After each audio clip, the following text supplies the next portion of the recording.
мае 2014 года греческая пресса переполнилась репортажами с невероятной по масштабу церемонии открытия нового отеля. Вот она, эта пятизвездочная гостиница на берегу моря в Халкидики, главном курорте материковой Греции. Потому как отделано помещение, можно сказать, что в строительство вложили десятки миллионов евро. Над землей люксовые номера за $4000 в день, а внизу едва ли не большей площади спа-комплекс, отделанный монолитным мрамором. Церемонию открытия ведет известный российский конферансье. Главная звезда вечера – певец Филипп Киркоров. Видно, что инвестор потратил громадные деньги. Акробаты, шоумены и фокусники всех привезли из России. Оттуда же весь технический персонал, вплоть до флористов и осветителей. Удивительно. Торжественную речь на сцене произносит собственнолично министр культуры России Владимир Мединский. В зале его слушает российская элита, бизнесмены, главы регионов и политики. Кульминация вечера – салют и лазерное шоу. На здание гостиницы проецируют гигантский российский флаг. Кто оплатил такой масштабный праздник и кого лично поздравляет со сцены министр культуры? Пишут, что владельцы отеля – инвесторы из России. Кажется, что речь идет о каком-то известном олигархе или ательере, но это не так. На этом видео настоящие владельцы гостиницы торжественно перерезают ленточку. Узнаете? Это Артем Юрьевич Чайка, сын генерального прокурора России. Его лицо вы наверняка видите впервые. Несмотря на его относительную известность, до последнего момента никто не знал, как он выглядит. Артем Чайка – фигурант самого громкого антикоррупционного процесса 2010-х. Дело о незаконных подмосковных казино. Продвигается борьба с коррупцией в силовых ведомствах. По адресам, указанным в интернете, действительно находились подпольные казино. Казалось, с этого вскрытия процесс пойдет по всей стране. За деньги открыть уголовное дело, закрыть, кадровые назначения и так далее. В итоге дело развалилось. Но оно стало первым за много лет упоминанием о сыне генпрокурора. Оказалось, что, имея прямой и неограниченный доступ к высшей власти и фактически иммунитет от какого-либо преследования, уже к 30 годам он стал долларовым миллионером. Активы, которыми владеет Артем, по количеству и разнообразию напоминают целую бизнес-империю. Гостиницы и песчаные карьеры, бетонные заводы и месторождения соли – по всей России, даже шире, разбросаны многопрофильные активы, принадлежащие сыну генерального прокурора Чайки.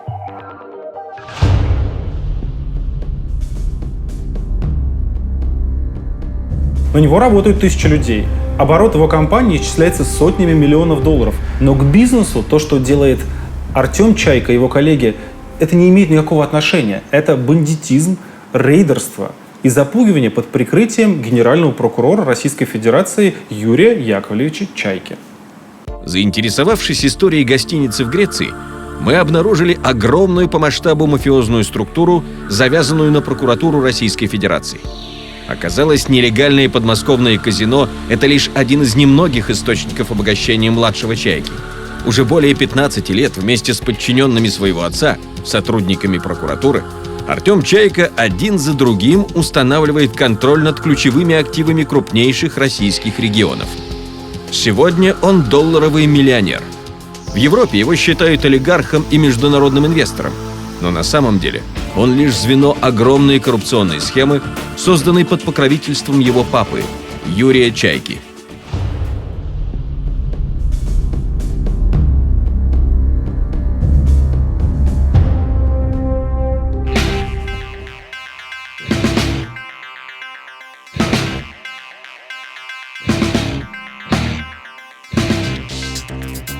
Артем Чайка инвестировал в греческую гостиницу не один.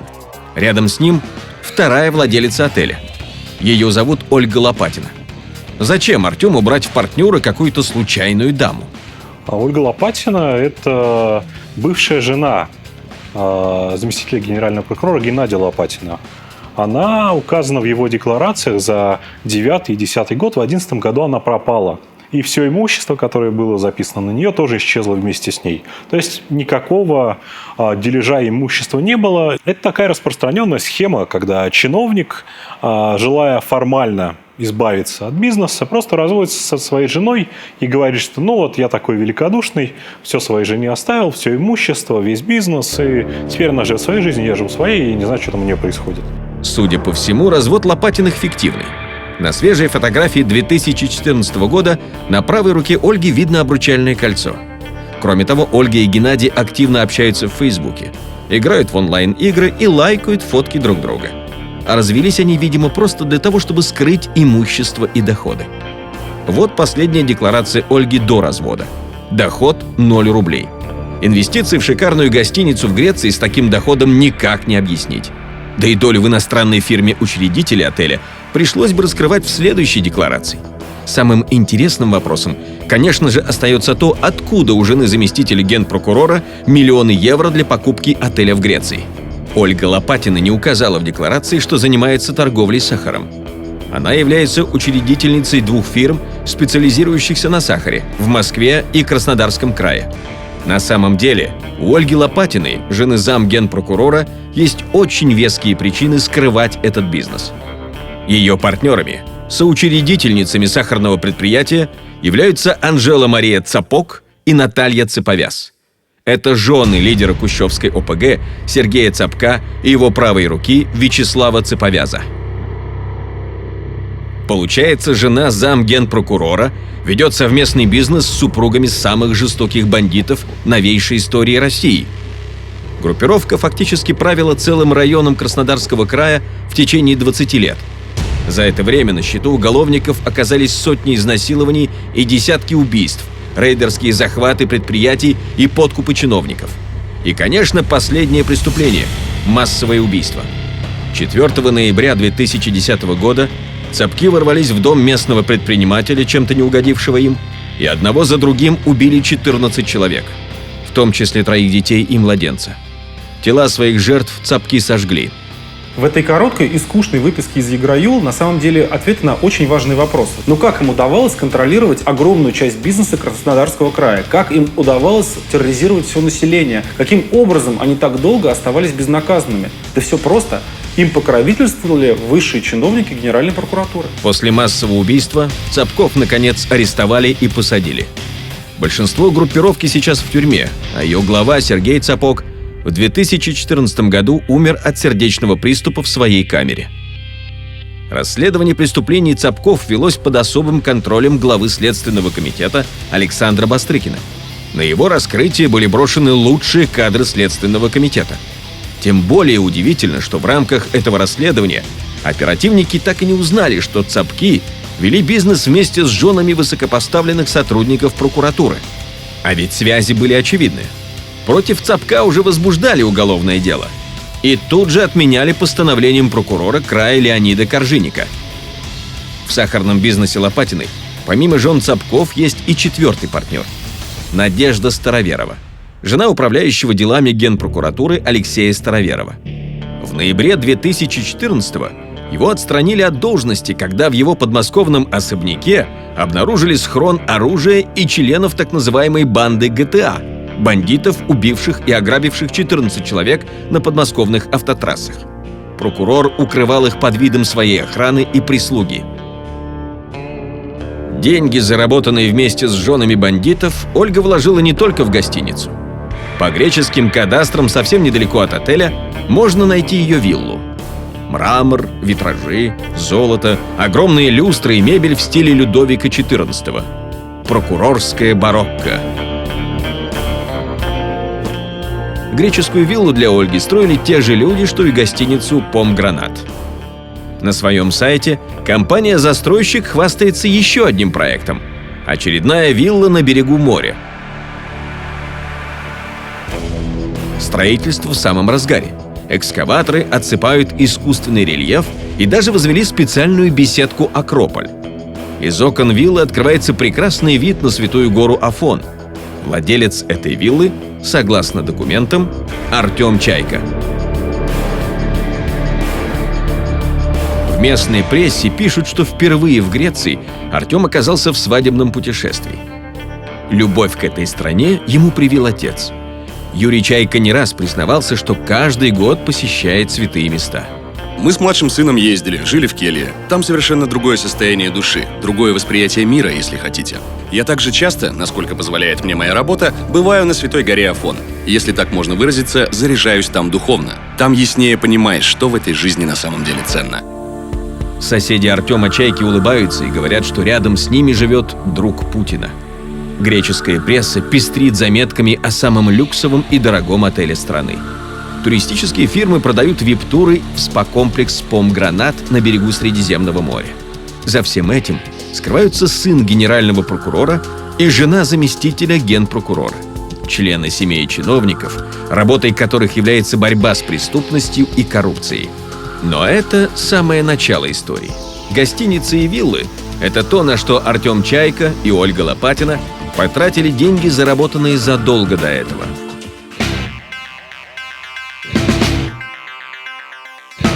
Отелем «Помгранат» владеет греческая компания. Этот документ – выписка из реестра юридических лиц. А вот финансовая отчетность этой фирмы. Подпись Артема Чайки. Это по-гречески можно разобрать только фамилию. Если прогнать текст через электронный переводчик, выяснятся подробности. Например, что сын генерального прокурора России указывает страной своего проживания Швейцарию.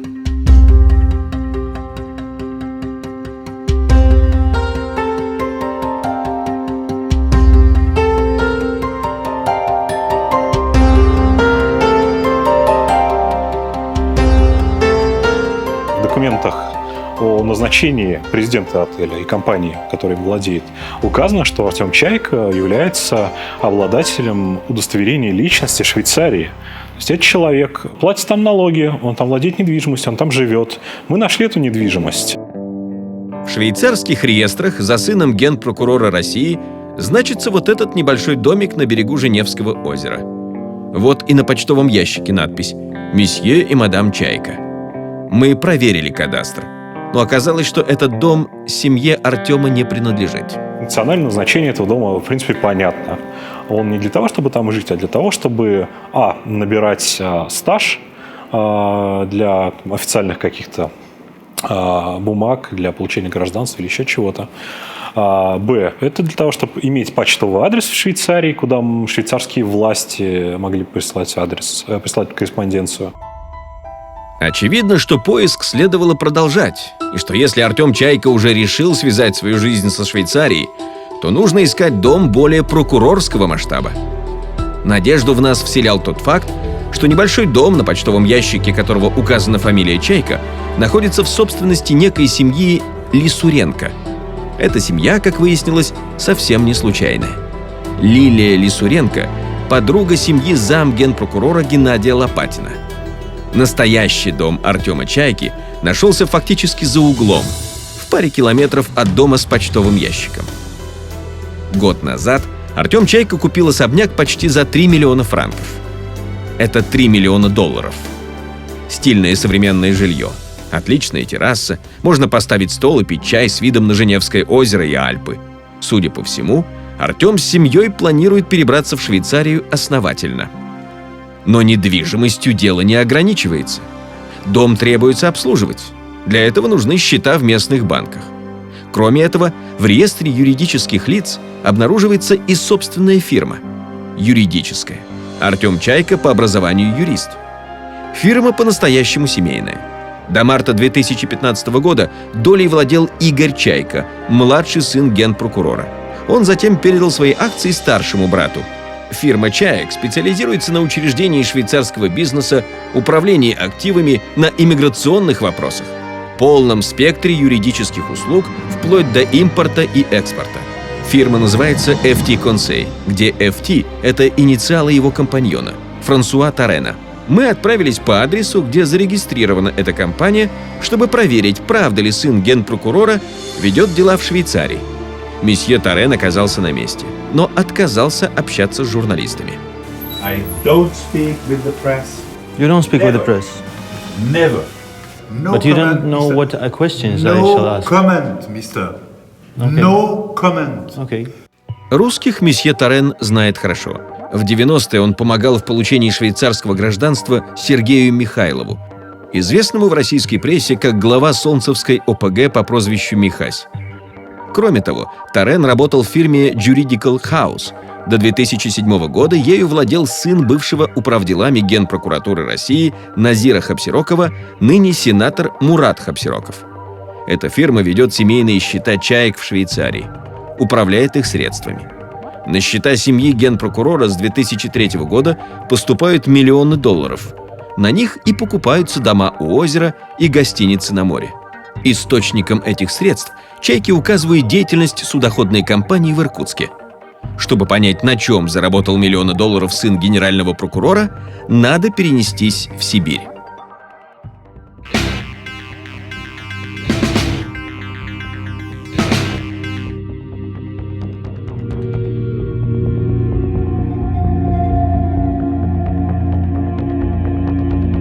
Река Лена начинается в сопках у озера Байкал.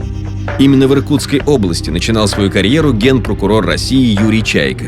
Здесь же начинал свой бизнес его сын Артем. Объект интереса Артема – пароходство в городе Усть-Кут. От Иркутска это 1000 километров на север. Пароходство имело статус стратегического для национальной безопасности предприятия, ведь обеспечивало топливом и продуктами Якутию. В 2002-м с этим самым северным завозом начинаются проблемы.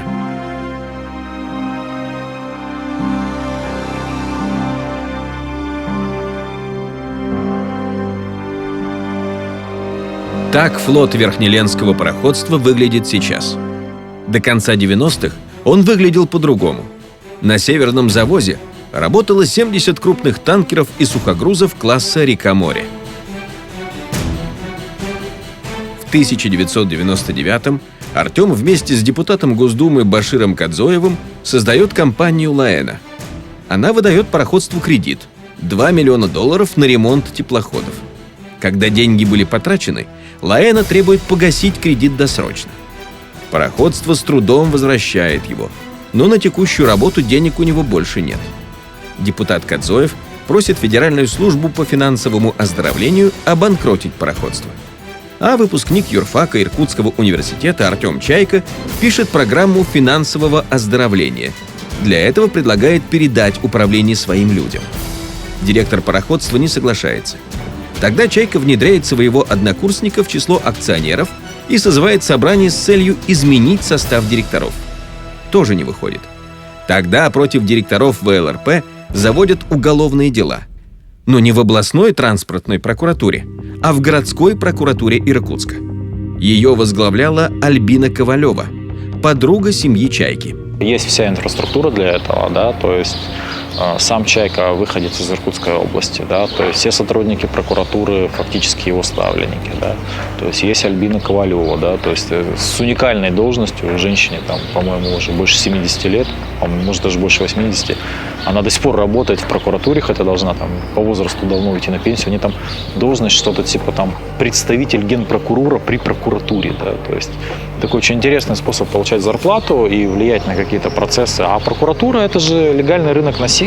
На первый взгляд, малозначительный персонаж в этой истории, государственный советник юстиции второго класса Альбина Ковалева, работала в прокуратуре Иркутской области вместе с Юрием Чайкой и до сих пор влияет на его решение.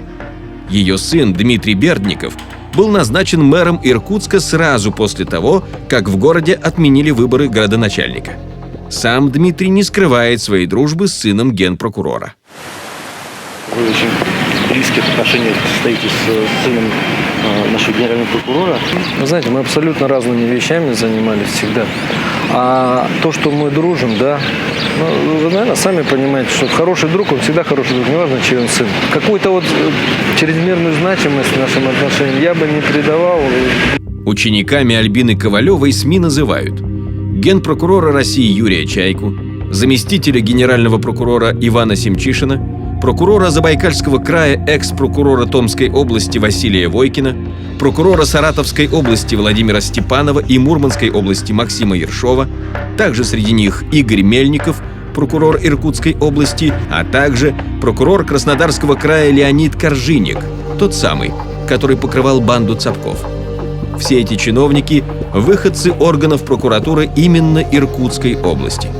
Что касается Артема Чайки, с ним Альбину Ковалеву тоже связывают теплые отношения. Пишут, что он публично называет ее второй мамой.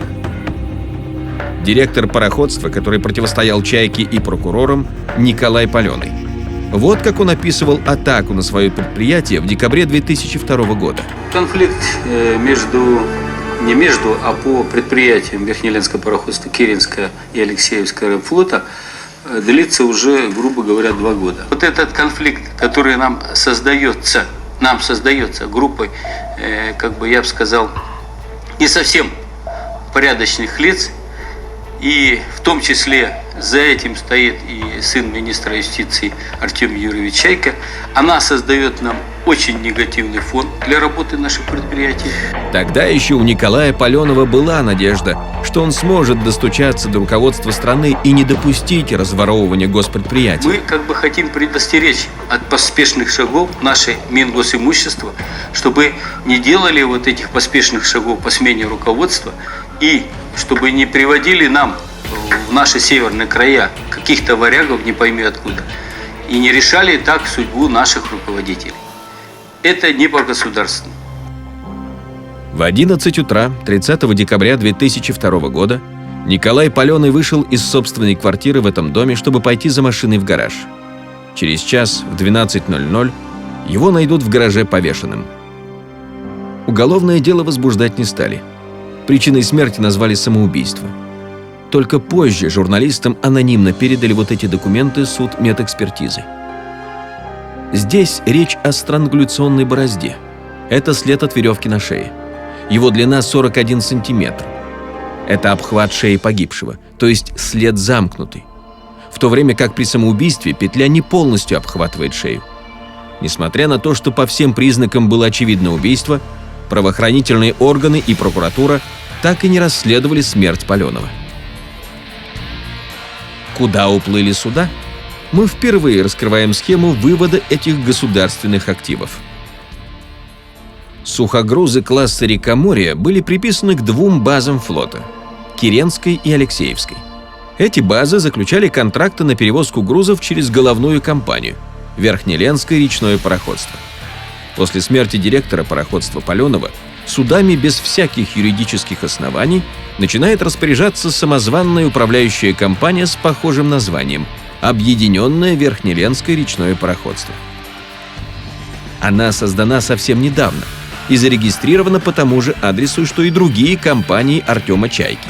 Москва, улица Машкова, дом 5, строение 1.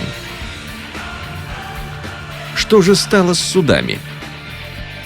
Через цепочку фиктивных судебных решений и внедрение подставных кредиторов пароходство вынуждено расплачиваться за долги теплоходами.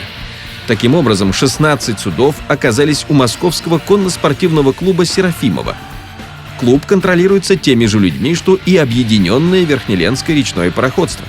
За ними стоит Артем Чайка и его партнеры. Еще 5 судов продали подставной компании. В течение полугода они были переоформлены на компании «Чайки». Несколько судов продали за бесценок мальтийским офшорам.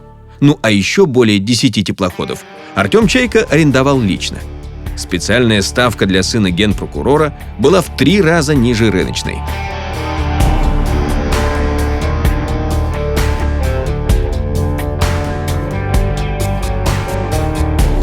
Те суда, что не были пригодны для морских перевозок, просто бросили.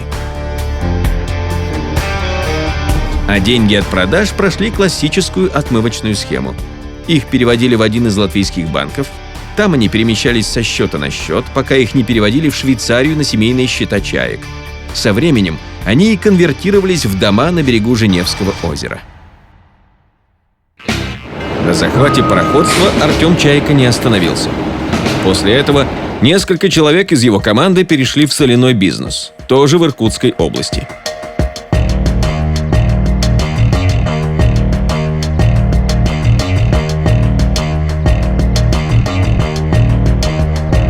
Это Тырецкий солерудник, 4-е месторождение соли в России по объемам добычи. В ноябре 2011 года государственное предприятие продали за 660 миллионов рублей. Хотя, по оценкам, оно стоило в 3 раза дороже. При помощи главы иркутского отделения Росимущества Фетисова собственником рудника стала абсолютно новая компания «Солидарность», близкая к структурам Артема Чайки. Фетисов вообще это бывший работник милиции, прокурор города Иркутска Ковалева Альбина Семеновна. Она перешла на работу сначала в прокуратуру области, потом возглавила управление юстиции по регистрации сделок с недвижимым имуществом. Фетисов возглавлял отдел безопасности этого органа. Потом со временем, когда уже Чайка стал генеральным прокурором, Ковалева стала советником при генеральном прокуроре, Фетисов ушел на должность руководителя Росимущества по Иркутской области. Оказывается, Павел Фетисов, который стал руководить Росимуществом Иркутской области, раньше работал под началом Альбины Ковалевой. Это вся рокировка, вот эта вот, скажем так, близость Фетисова как раз именно к той команде, которая работала долгое время с Чайкой на разных должностях, вот дает основание предполагать, что назначение, то есть одной из целей назначения этого на эту должность было именно приватизация этого Тырецкого солерудника. Остальных участников к аукциону по приватизации крупнейшего солерудника просто не допустили. Там было банальное запугивание в том смысле, что была минимум одна группа людей, которая хотела участвовать в аукционе на его продаже. И было просто сказано, что, ребят, сколько уголовных дел на каждого вы хотите? Да? Выбирайте, там, педофилия, прекрасный состав, да? То есть жизнь сразу кончится. Любое СИЗО России. Хотите посидеть с ВИЧ-инфицированными, с туберкулезными, то есть любой сервис. Люди сказали, нет, все, спасибо, мы больше мы не хотим заниматься Тырецким солерудником. Так, совершенно разные объекты по всей стране меняют владельца при посредничестве прокуратуры. Для кого-то инструмент бизнеса IPO, для кого-то подчиненный отца.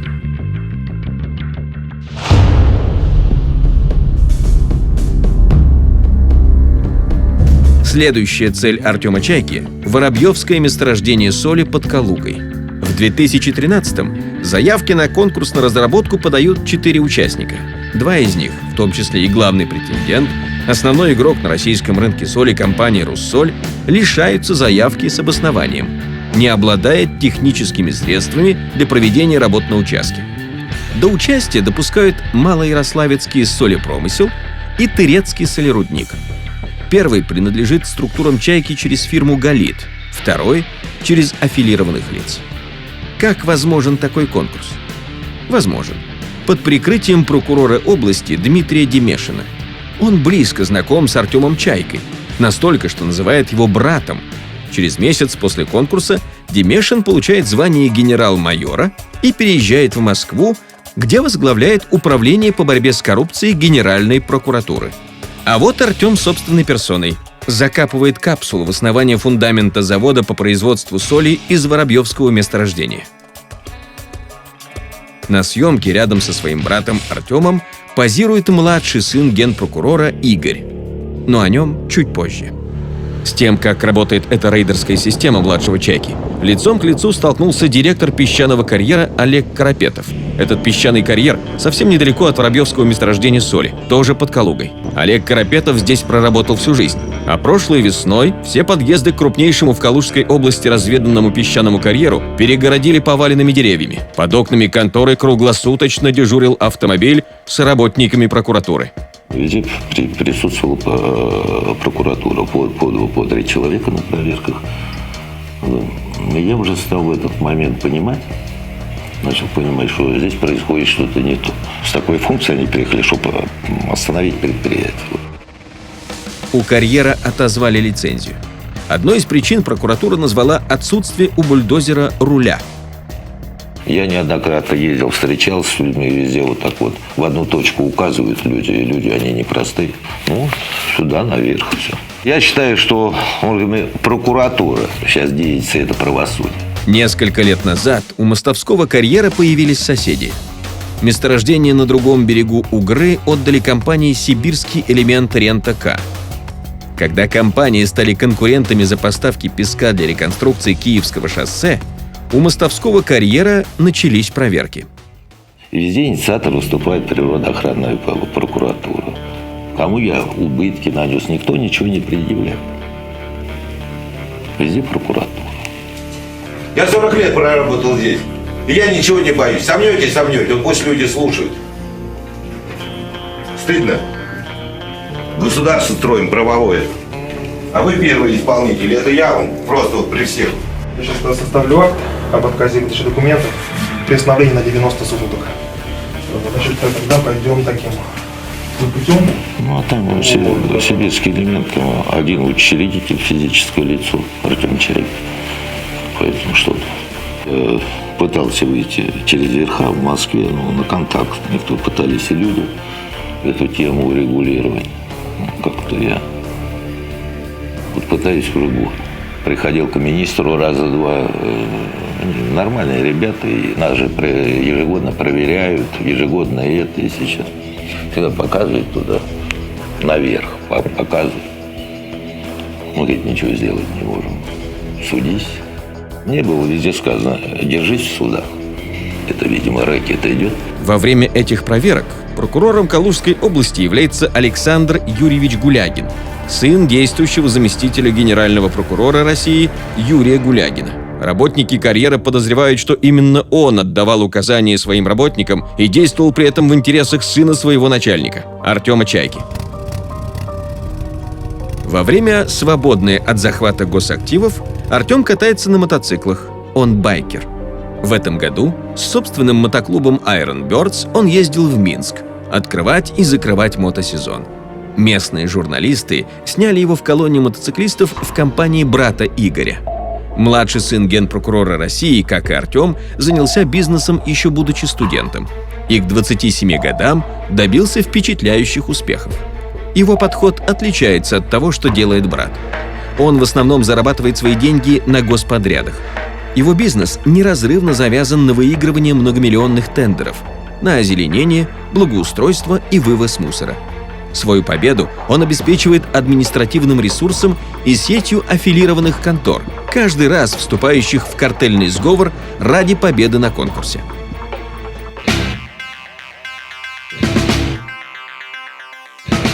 Один из крупнейших в Европе. Новый скейт-парк сегодня открыли в Останкине. Площадка занимает ни много ни мало гектар. Завершение парка, реконструкции парка Останкино. Большую, огромную работу провели. Я помню, вы мне говорили об этом. Через 3 дня этот крупнейший в Европе скейт-парк закрыли на реконструкцию. Оказалось, кататься в нем просто опасно для жизни. Ну это вообще мясо. То есть если маленький ребенок сюда упадет, он будет орать, наверное, и как бы его никто не вытащит вообще. Да, он максимально опасный, кривой. И он, я не знаю, ну кто съедет, наверное, получит очень много денег за то, что он сюда съедет просто вообще. И качество покрытия, да, но халтурное. То есть строительство явно было не по технологии. Скейт-парк был частью реконструкции Большого Останкинского парка. Ее провела компания «Сити-строй-сервис». Кроме нее в конкурсе участвовали компании «Инновации света», «Балтик Строй Компани» и «Навигационное решение». «Инновации света» принадлежат Игорю Чайке, младшему брату Артема. На первый взгляд, это просто 4 компании, учрежденные разными людьми из разных городов. Однако, эти фирмы тесно связаны между собой. Во-первых, совпадают адреса их офисов и филиалов. В какой-то момент 3 из 4 компаний использовали одинаковый юридический адрес в бизнес-центре на Пресне. Во-вторых, владельцы 2 компаний связаны через компанию «Диалса». Эту фирму владелец «Сити-строй-сервиса» Денис Галаган продал владельцу навигационных решений Александру Цуркану. Считается, что фирма Цуркана с помощью Игоря Чайки выиграла 15-летний подряд на вывоз мусора в Москве за 43 миллиарда рублей. Диалса, кстати, была зарегистрирована в том же бизнес-центре в Москве. Кроме того, все 4 компании фактически пользуются одним и тем же штатом сотрудников.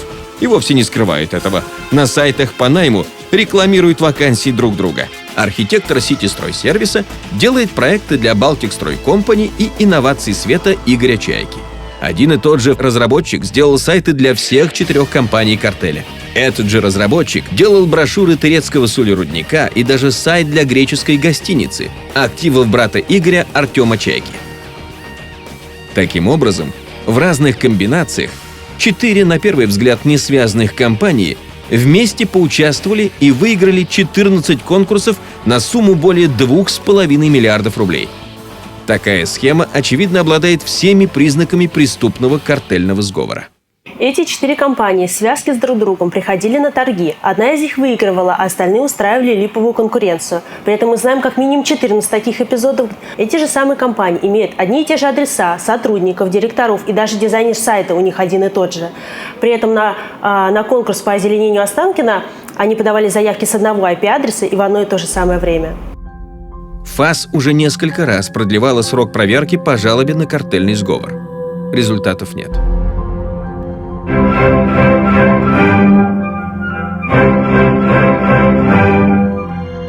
Зато дела Игоря Чайки идут в гору.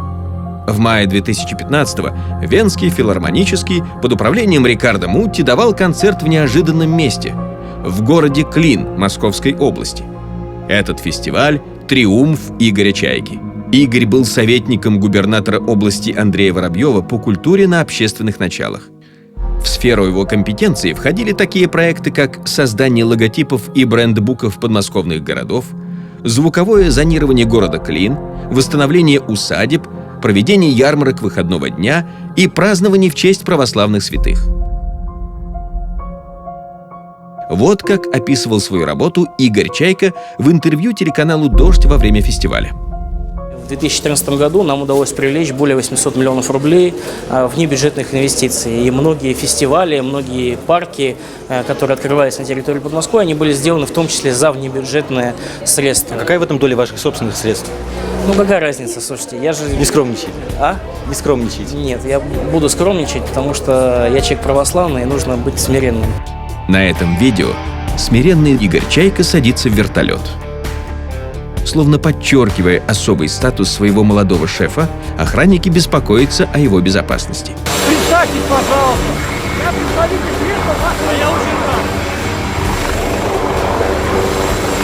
Вопросы какие? Вы нарушаете... Какие вопросы? Да мне Еще менее смиренным выглядит спецкортеж, сопровождающий молодого чиновника в его поездках по Московской области. Иногда Игорь Чайка самостоятельно управляет автомобилем и даже подвозит старшего брата по делам. Перед своим назначением Игорь Чайка заявлял, что хочет пойти во власть. Чтобы расчистить ему дорогу, даже уволили замгубернатора по культуре. Но спустя 1,5 года, 20 июля, Игорь Чайка ушел с поста советника, объяснив это тем, что не смог отказаться от своих активов. А помимо строительства парков, у Игоря целая сеть производственных компаний. «Аквасолид» по уставу занимается химикатами, но по факту владеет большим производством бетона. Визуальные технологии, делает дорожные знаки и таблички. А в 2014-м компания Игоря «Т-Индустрия» купила у РЖД 50% минус 2 акций производителя бетонных шпал Battle Trans за 3 миллиарда рублей на поддельном аукционе.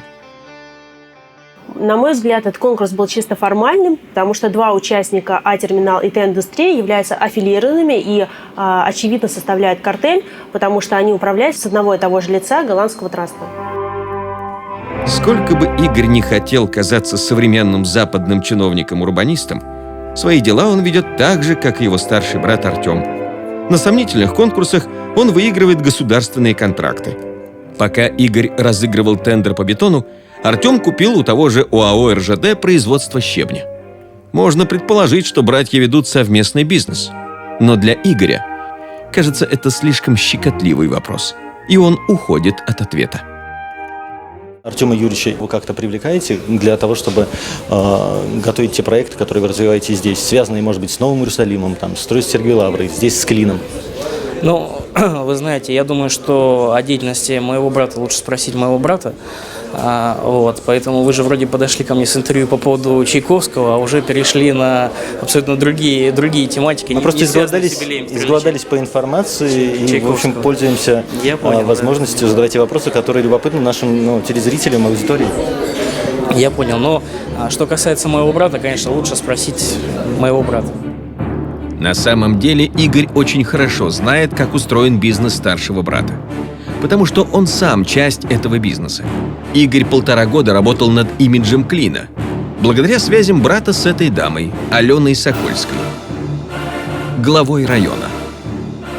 Ее муж Александр Козлов, бывший зампрокурора Москвы и фигурант дела о крышевании казино. Глава ее администрации Эдуард Каплун, бывший прокурор Клина, также фигурант игорного дела. Брат Игоря, Артем, фигурировал в деле как организатор преступной сети. Есть и еще связи. Юристка Елизавета Березина одновременно является партнером в московской юрфирме Игоря и участвует в торгах за соляное месторождение в интересах Артема. Именно она является учредительницей ООО «Галит», обеспечившей фиктивную конкуренцию на тендере за Воробьевское месторождение. Фирма Артема в Швейцарии до июня этого года принадлежала именно Игорю. Юристы братьев до этого работали с сыном бывшего управделами Генпрокуратуры Назира Хапсирокова. На бизнесмена Пономарева Игорь оформляет свои доли в строительной фирме. Тот же Пономарев выводил корабли из Верхнеленского пароходства в пользу Артема. В итоге Игорь оказывается частью огромной системы, в которую вовлечено все руководство прокуратуры. Например, прокуроры Калужской области помогали Артему в получении контроля над соляными месторождениями. Прокуроры Иркутской в захвате пароходства. Вместе с семьей Лопатиных Чайка ведет бизнес в Греции. Через Лопатиных Чайка связан с Цапками в Краснодарском крае, где прокурором служит ученик Альбины Ковалевой Леонид Коржиник. Ее ученики обеспечивают интересы семьи также в Томской, Иркутской, Мурманской и других областях. Свидетели рассказывают, что, пользуясь своими связями, Артем летает по стране и указывает региональным прокурорам, какие уголовные дела открыть, а какие прекратить. Мы вышли за рамки нашего обычного антикоррупционного расследования, потому что здесь не только коррупция, здесь грабежи, убийства, рэкет. Эта система ненаказуемая, потому что ее построили те, кто должны наказывать.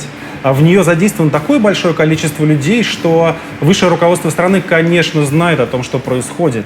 И на Юрия Яковлевича Чайку такая толстая папка компромата, что он абсолютно управляемый. Он делает то, что ему скажут. Для этого он и нужен.